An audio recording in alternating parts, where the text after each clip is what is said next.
12-meter pass. So, I definitely thought Nate would be doing that, and, sure enough, he comes out here at 12. World record holder, of course, Nate Smith, former world champion. Been a little while since when did he win? In 2021 was his last title, I think, in the men's slalom. There you go. Lovely 12-metre pass from Nate Smith. All right, then, and with that, we're... Hey, guys. With Mr. Will Asher, former world champ, and sort of to be determined as far as the outcome goes today, huh? Yeah, I mean, I just wanted to come out here and put on a good show for everybody and just prove to myself I can still, get past 3, I guess. Well, I heard you say to Jamie that you just didn't embarrass yourself. And I'm like, geez, you certainly did not do that, mate. You were early in the ball 4:10 too, huh? Yeah, I think I was probably too early, and you just kind of let off the gas. And, this pass it should be impossible, but somehow we can get through it. And I just let off the gas coming into 4, and then, from there you're kind of at the mercy of the line length. Yeah, and we got to sit and wait, right? The dreaded slalom move. Yeah, I'm looking forward to watching it for sure. I mean, I know everybody is. The vibe is high. Thank you, everybody. Yeah, no, it is. Certainly great crowd as well. Great sight. Weather's good, huh? All we could ask for world champs. Oh, this is perfect. This is what we dream of. No, good stuff, and we're going to dream for a world title right here. Back to you guys. All right, they're good to hear from Will Asher about his experience out there on top of the water. 11.25 meters, Nate Smith, pass number 2. Yep, looks good, doesn't he? I would think Nate must just about have the most even slalom style in World Waterskiing. Very even. It doesn't hard to pick which is his good and bad side. He's looks so good on that slalom ski. Yeah, guys, and we talked about it in the preliminary round. I was touching on him and Charlie are the two that really have a unique ski style. When they turn, they don't load up quite as fast off the buoy. They kind of keep the ski moving, but when they hit their pull, the pull happens right as they get, to the spray of the boat, so they're behind the boat.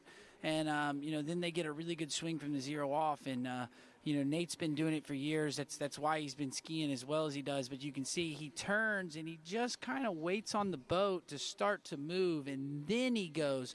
And, that's why you get, he's really light behind the boat. It's really easy to drive. And, Nate's been doing it for years, and Charlie's kind of coming up, and that's why you're seeing Charlie just skyrocket in his slalom skiing. But, right there, even when the ski checks up, he moves it, gets it where it wants to be before he starts to pull, where you see some of these skiers, as the ski checks up, the first thing they do is go push it back in the water as they start to pull. And, Nate Smith never hits the panic button. He just, waits on the ski to get in the right spot, waits for the boat to start to move, and when he's right behind the boat, he starts to hit the pull, and, it works really well for him. 10.75 now from the start dock in. Nate Smith. Round 1. A bit of a slow start out of 1, but I'm sure he's going to be fine. Round 2 he goes. He's got 3. Looking good. Running and making his way down this pass. And there we go, 10.75. Makes it look easy. We know it's not, but that's a magnificent pass from Nate Smith. Sensational effort there from him all the way through on 10.75 meters. Not the easiest of passes, the clear. And just as a reminder to you good folks out there that are watching the coverage on the TWBC YouTube channel, if you subscribe, you'll get instant notifications as to the next time we go live beyond this tournament, and you'll also be a part of the live chat community. All that is waiting for you upon your subscription to the TWBC YouTube channel. Yeah, and go ahead and subscribe so, it lets you know when we have our next one, which is next weekend. We'll be in the Republic of Georgia. So, really excited here. But right now we are in... We're in Recetto in Italy, and we are at the 2025 Open World Championships, and we have already had an awesome day of skiing with the tricks event. We've crowned our 2 trick champions, Neely Ross and Matias Gonzalez, and then we had Jamie Bull hit the 3-peat in the women's slalom. So now we're trying to figure out which one of these boys is going to be the world champion. Big moment coming up now. This is the 10.25, and Nate Smith is chasing 5 boys, the current lead with Will Asher and Great Britain with 5 on the 10.25, because Nate has run this pass more than any other skier in history. Let's see if he can't run it here today in this World's Final. Comes out of 1, not the greatest of ones. Round 2, looking good out of 2 though. He's still there. He's on this. Round 3, looking really good. Nate Smith, he's looking on it to run this 10.25, is he? Round 5, he's got 5. I think he'll get the 6, does he? Yes, he does, and he gets the pass.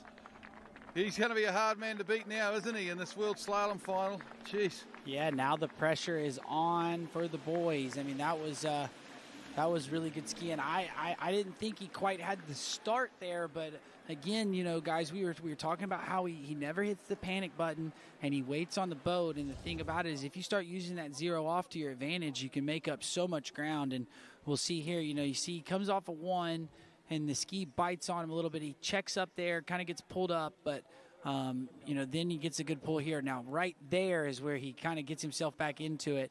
You know, he waits on the boat there out of 2, and then now he's the same thing at 3. So at 4, you see him, he just tries to snap the ski around a little too hard. That's the first time he hit the boat a little early, and that's why you see that 5 ball.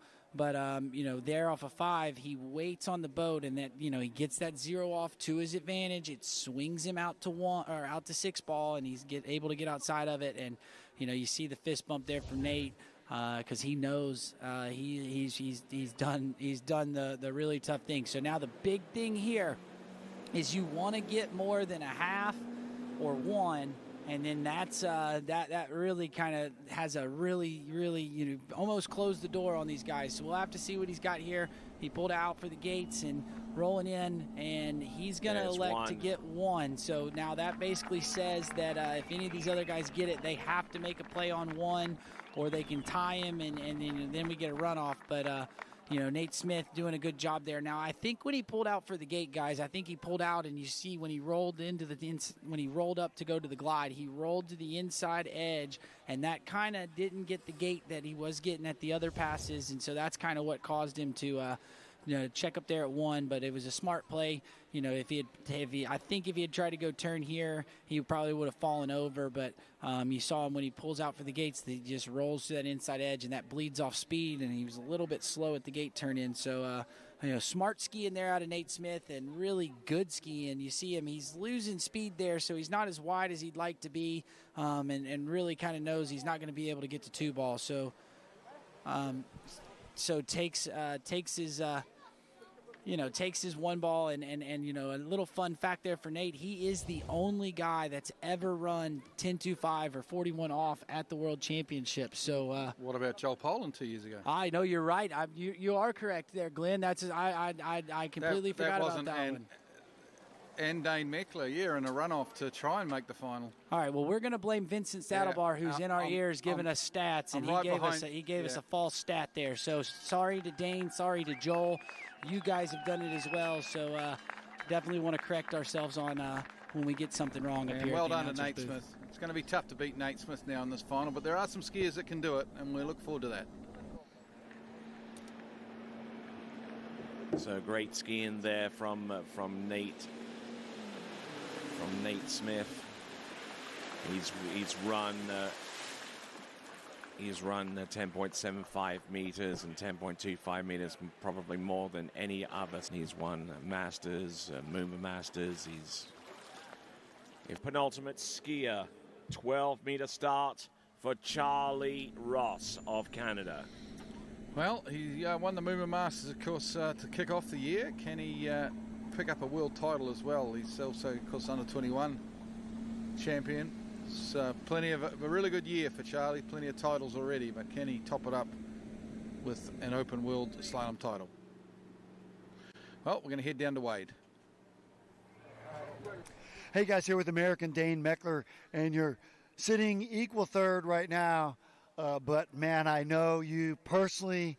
I know your story. I know if anybody knew they were in it, it was you at that 41 start.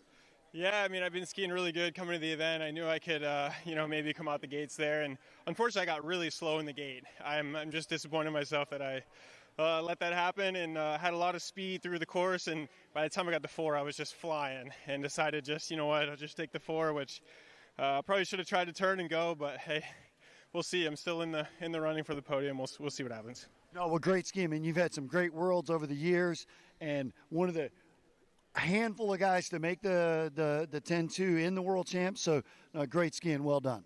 Thanks, Wade. Yeah, second last time. We'll see. We'll see today. I'm not sure that'll hold up, so we'll see. Okay, back to you guys.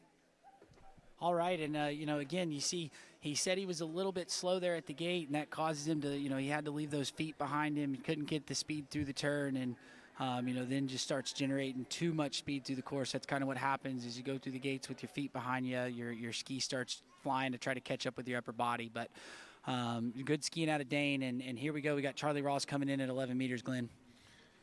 11.25 now for Charlie Ross, as you said, Zane, and making it look pretty simple at the moment, isn't he? He's in good form, this young man. As I said, early start to the season in Moomba in Melbourne, and picked up the win there as inaugural Moomba Masters title, and he runs at 11.25 at no worries at all. Yeah, and I mean, as we see the replay, we talked about it with Nate, but you can see it also here with Charlie.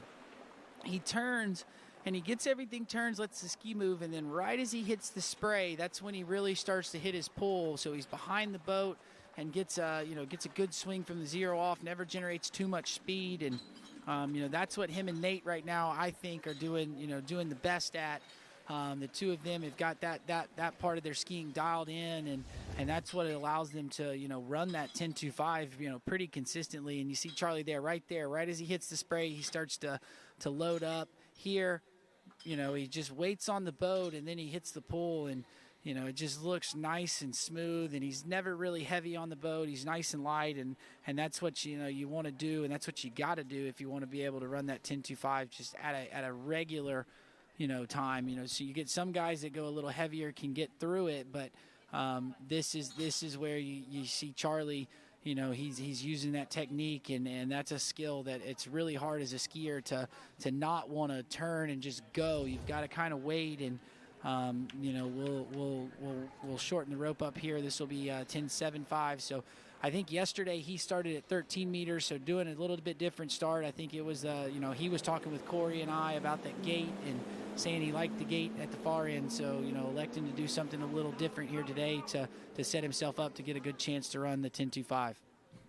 All right then, moving right along, we've got Charlie Ross pass number 3, 10.75 meters, the current IWWF World U21 Men's Slalom Champion. Won that title on home water in Canada and looking to try and replicate that feat here in Italia. Yeah, no problems at all on the 10.75 for Charlie. It'll shorten now down to the 10.25 at Meadowline. Yeah, that was a nice looking 10.75, 39 off pass there for Charlie. Looking really good as he's making his way through this. You just see, again, turns and waits on the boat. He never is in a rush and constantly just trying to get through, through the pass and looking nice and strong all the way through this 10.75. And I mean, that's just what, a lot of these skiers, they're trying to figure out why is Charlie skiing so well? And that's what he does. He's just waiting and using zero off to his advantage.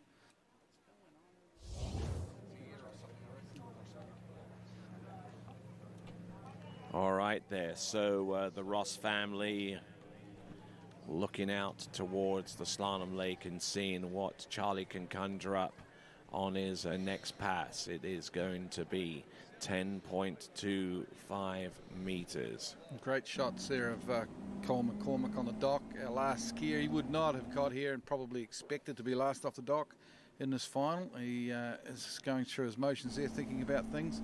Anyway, here we go now, 10.25 for Charlie Ross. Can he get on this podium? Round 1, good start on 1. He started really well. Round 2, he's looking good. Charlie Ross, the Canadian, he's all over this at the moment. 10.25, he's around 4. I think he can run it, can he? Round 5, he's got 5. He's going to get to 6. This is huge, folks. Get after and it. Charlie Ross runs the 10.25. Oh! Yeah, Glenn, I knew he was going to run it. Let me phrase, I didn't know he was going to run it, but I thought he was going to run it after when he rolled in for the gate. He just didn't go hard. He did a nice, good, slow turn and, gets through it. Now, he can't get too excited here because he's got to get a full one, or if he wants to take it outright, not have to ski again, he's got to, get a play on one, get over to two. And, how cool would it be to get two Rosses as world champions, here in the same day? What do you do here, though, Zane? Because it's like you almost just got to get one, because it's risky business trying to get the two ball in 9.75. Or if you're in a good enough position, you've got to try, I guess. And by running through 10.25 meters, he guarantees himself a spot on the podium with one competitor to go. But if he has higher aspirations of more than just merely getting onto the podium, he has to score more than one on the next pass to come. Yeah, now you see Nate walking down the lake. He hadn't skied in quite a while, and he's getting down there because, but the one thing here with Charlie is if he's too conservative here on this 10.25, it could come out to get him. So we want to see what he's got here. He rolls in at the gate. That was a nice looking start at the gate. And yeah, I think that's the smart play, is to check up there, get the full one. And, now he's forcing a runoff there between him and Nate. That's a smart play, I think. In the situation, given his experience that he'd have at 9.75, that is the smart play. He lays it up there, gets one, and forces a run off. He's going to make Nate Smith ski a little cold. All right, so this is history there, Tony. Why don't you tell us about it? Well, this is the first time that two individuals have scored a score on 10.25 meters, not just merely zero at 9.75 meters, but at least a score at either a half or a quarter or even one. Now, here's the rub here. Even if that runoff is it is going to be a runoff no matter what, because it could be for second, though. It could be for second, because he has the perfect tie with. Well, don't forget Cole McCormick's still on the dock. It's, don't write him off yet. We've still got a skier on the dock. But either way, we're going to have a runoff here. Looking at Charlie Ross with 10.25 meters now. One at 9.75 meters is the current score. Is the current score that is in the lead right now, courtesy of Nate Smith. Now, this is. Oh, it's all happening. This slalom final's come alive, and in some ways, when Nate Smith ran one at 9.75, some people might think, Nate's got this. But good on Charlie Ross. He's gone out there and he's tied the great man's score of one at 9.75. We've got Cole McCormick about to leave the dock. Either way, no matter what happens here with Cole. Let's have a look down this list of the 12 finalists. Okay, I mean we've got the leaderboard right there. Will Asher, the only confirmed podium spot, with third place with a 5 at 10.25 meters. Dane Meckler and Rob Hazelwood actually in a two-way tie for fourth place. Dane Meckler and Rob Hazelwood both tying on 4, and they're both tied with a 4 at 10.25 meters. Then we see Thomas de Gasperi in 6th. Three-way tie for 7th. Sasha Desker, Corey Vaughan, and Freddie Winter, and Cole McCormick in 10th. Jonathan Travers also is in 11th. And Brandon Caruso with his 2 at 10.25 meters point score is in 12th. Okay, Tony, so as we believe for the first time in history, we're going to have people starting on the 10.25. This is the first runoff, we believe, that we'll see people starting on the 10.25. Now, I think this suits Charlie Ross a lot more than it suits Nate Smith, because he's just skied, 10, 15 minutes ago. He was out on the water. Nate Smith has got to be, an hour, probably an hour and a half since he skied. So Charlie's going to go in the sort of warmed up and eyed-in kind of skier, Zane. What do you think? Yeah, no, I think for sure. I think this is a huge advantage for Charlie Ross. Had the better score in the preliminary round and just kind of got off the water, so he's probably still wet from his ski ride, and where Nate's been sitting over here on the bank and having to watch, and you know, he's going to be cold. I would say that neither one of these guys has really practiced coming off the dock at 10.25. You never know. I mean, they got to be thinking about it, but this definitely is a bit of an advantage for Charlie Ross, and you know, he's going to have a chance to have 2 Rosses on the top of the podium at this year's World Championships.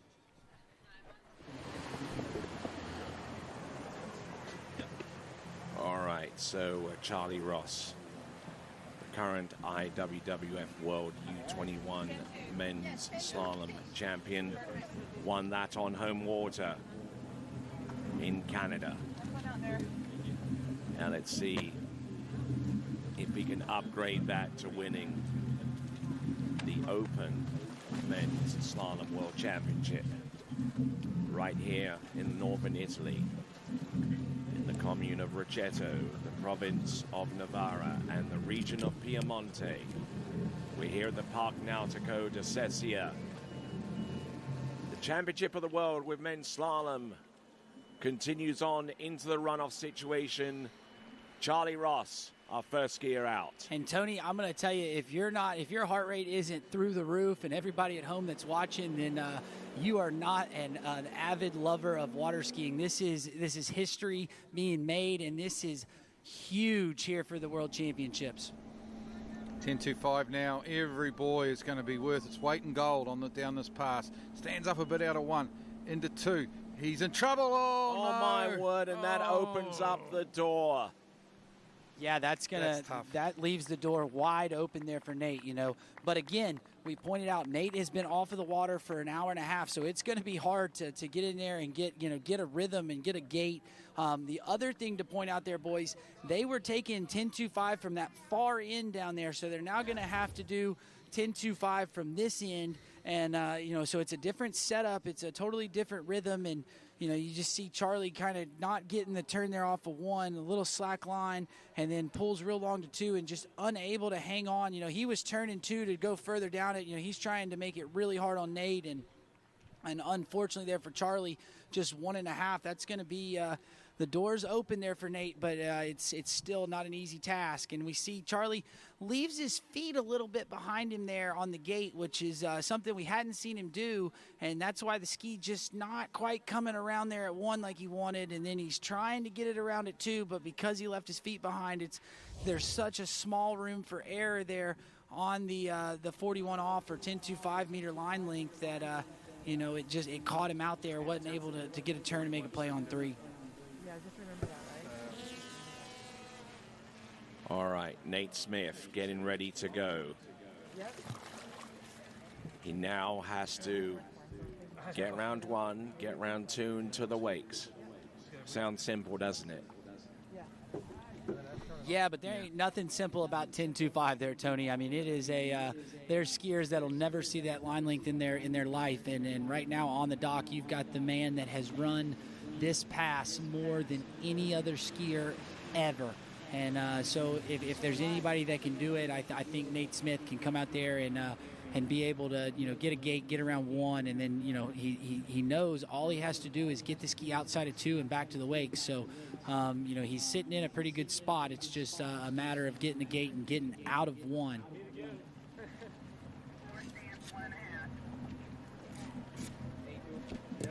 And not only is he skiing for himself for the World Championship, he's also skiing for the United States of America, a late-minute replacement for Freddie Kruger as a single event specialist, and he improved upon his initial opening round score, so it was more points for Team USA as they are the current leaders in the team competition. I mean, who better to replace Freddie right here? You know, I mean, Freddie would have been a specialist in jump, but Nate coming out and doing his job as the team skier. But right now he is more worried about getting that open men's slalom. A while since we've seen him on top of the podium at the World, so let's see if he can put it together here. Gonna need a good start there, Tony. All right, here he comes for the Championship of the World. Entrance number 1. Round number 2 to the wakes. He has the title. And he gets round number 3 and he skis for the crowd. There you go. Ladies and gentlemen, your IWWF World Open Men's Slalom Champion, coming to you from the United States of America. It is Nate Smith.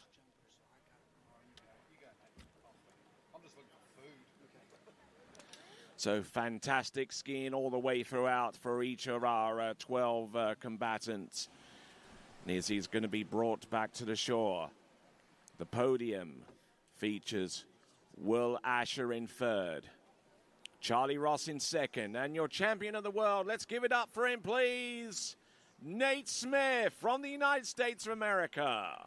Yeah, congratulations to Nate. I mean, that was good skiing out of him, you know, coming out early in that event, running that 10.25, putting the pressure on it. You know, Charlie Ross skied great, got through it, and then just unable to get it done in the runoff. And here we go. We got a replay of Nate. That was a killer one ball, especially for being sitting on the bank. So, Glenn, I think maybe he's definitely come off cold off the dock at home and practiced that a little bit because that looked really practice, good. Yeah. Nah, it's good on him. Great win.